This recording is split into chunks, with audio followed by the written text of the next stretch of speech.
really. We rang a few companies. Didn't really get much sort of response back from the emails and phone calls. Sort of rang Andy at Hofmann.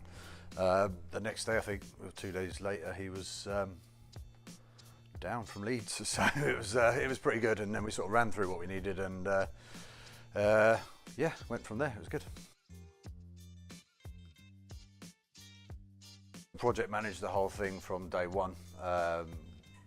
It was basically a blank canvas. The garage we'd bought was going to be completely refurbished, so we had a blank canvas to play with. So we just basically went in, marked everything out, changed a few things around. We've done a lot of the groundworks ourselves, just because we know a lot of builders and stuff through customers.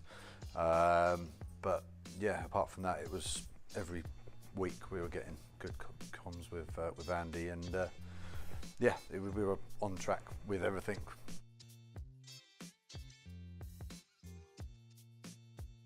And all the paperwork for DVSA, for the sign-offs and all that sort of stuff. So it took a lot of the pressure off me, because I had a lot of stuff going on. Obviously, with the build, we had other machinery going in. We had to do the extension on the back and all sorts of stuff. I mean, you can see in the video that the whole back section is new, so we had to basically build that section to accommodate the MOT bay, because the previous MOT bay, it wouldn't be signed off. It was too old.